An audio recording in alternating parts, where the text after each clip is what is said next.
Dennis? You must have enjoyed it.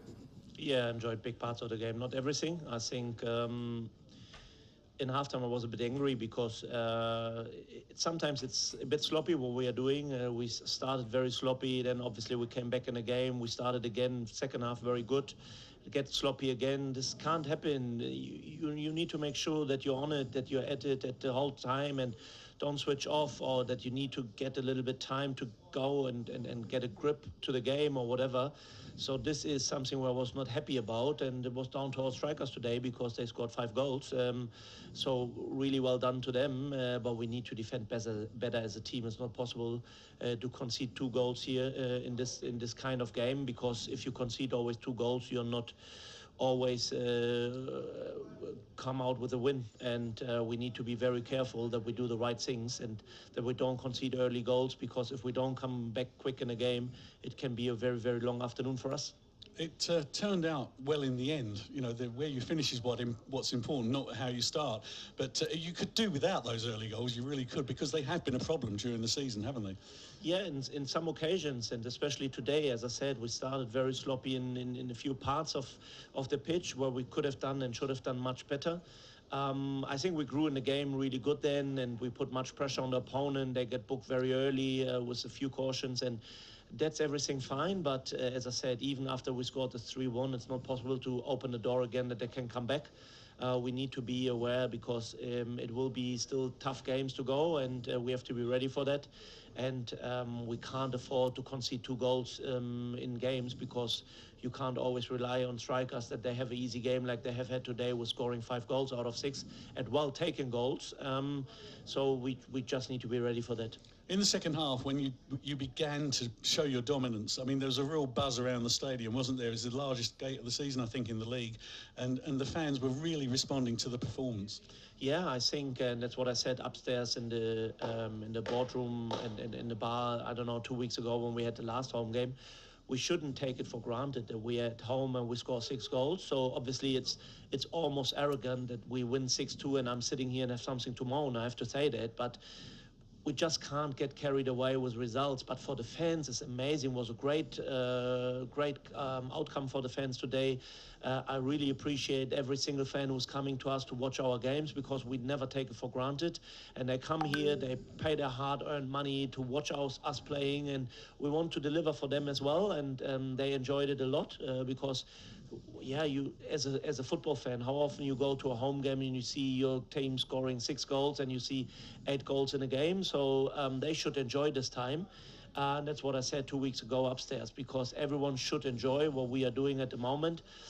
Because it can change so quick in football, and then you're at the wrong end of results and everyone starts to moan. But at this moment in time, everyone should enjoy our results, the way we play, that everyone is working hard to get the right results. And unfortunately, we can't have them for the next 3 games in this numbers, because we are playing away. But we should make sure that we have a good numbers traveling to our away games, because that's what we need at the moment. Just a quick word. I know it's a team game and a squad game, but these 2 strikers you've got, Dominic Pollion and Rekish Bingham, over 40 goals between them this season. I mean, most teams would be happy to have a 20-goal striker, but you've got effectively 2 of them. I mean, what a pair up front.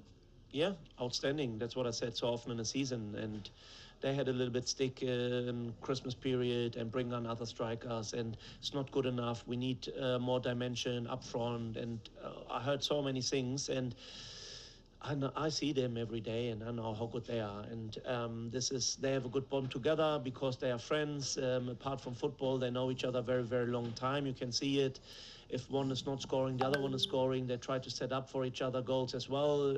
It was more or less always a one-way traffic with Rex setting up for Dom, but now you can see it was another great assist for Dom, for Rex, and similar to Bart, where Dom had a great assist. So we improving, and you can see with them. So when they started with us, it was not where they are now, and that's what we have to do. We can't be proud or too proud to get better and try to improve. And that's similar for them. They are outstanding strikers, but they have to work hard, and that's what they do. And when they do it, they get the rewards.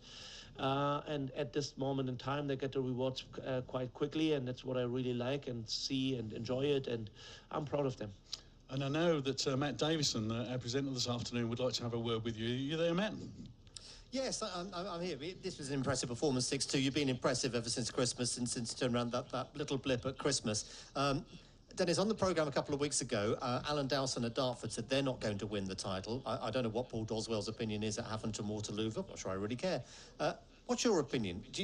How near are you to winning this title? Is there a little part of you that says we've won this now? Oh, no, not at all. Honestly, not at all. So we have 14 games to go, and this would be easy to say, like, now we are done. I think, as I said, now we have 9 games in 4 weeks. Now we have, I think, 3 played. So there are 6 left in the next, I don't know, 2.5 weeks or whatever it is. And after this period, because now we have 3 tough away games, we play Tuesday St. Albans, Saturday Chelmsford, Tuesday Farnborough. So these are tough games, so we need to be ready for them. And then we play 2 home games with Hemel and Worthing, and then we go to Tonbridge. And after this spell, we know exactly where we are. So I would say it's far too early to say, like, yeah, we are done or we have something achieved. So we are far away from having something achieved. But obviously we're in a good place where we want to be, and we just need to make sure that we get our wins. And when we get our wins, we don't need to be worried about others. But that's always the most difficult thing, because you come away from a great win, you scored 6 goals, and then you need to go to St. Albans on a Tuesday night.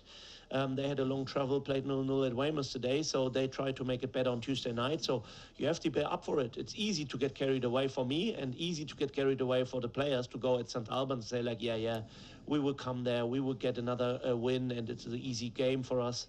But as I said, it's not one easy game for us in this league, and especially now the 3 away games upcoming, this will take a lot out of us, and we need to be ready, like we could see Tuesday night at Chippenham. And my final question, I was at Dorking for the playoff final last year. I saw how much that hurt you, your supporters, all your staff. What has this team got that the one last year didn't? Yeah, it's tough to say. I think we grew together closer, because, as you could see, we kept most of the squad from last season, and everyone felt the same pain. So we just grew together as a group and made sure that that even when negative times are there, that we don't get carried away, because I think there can't be anything worse than losing a promotion final how we did, in the manner we did. So this is clear, so this can't be any worse, and this gives us the spirit to just stick together and to work hard together as a team. And obviously the newcomers and the boys which we bring in to us, we needed to make sure that they're on the same page with us, that they're first and foremost, that they're hard workers, that they do the right things on the pitch and not, not getting lazy. And I think the best example for me, what makes me really proud today, was the 6th goal, because we got a free kick halfway line and we just kept going and we didn't stop, and it was easy to just settle the game and play back to the goalkeeper and then go long in the right channels or whatever. But no, we made it quick, we played forward, we got in the right areas, and then we could see another outstanding goal, team goal from Toby Etzer. And this is maybe the difference, because we don't stop, we just keep going, and that's what we have to do for every single game. And for now, as I said, I'm really proud of them. We can enjoy this win tonight and tomorrow, and then we have to come in at Monday again to get ready for Tuesday. And this is maybe the difference, that we don't get carried away, because we could see when we saw it, had maybe one hand at the trophy where we're thinking, like, we are nearly there. Not at all. So until the last kick of the game and last kick of the season and last kick of everything, you need to be ready. I don't think you're going to need a playoff final this year to go up. Dennis, many congratulations on the result today, and thanks for coming on. Cheers. That's Dennis Kutrieb, manager of Rebsley United.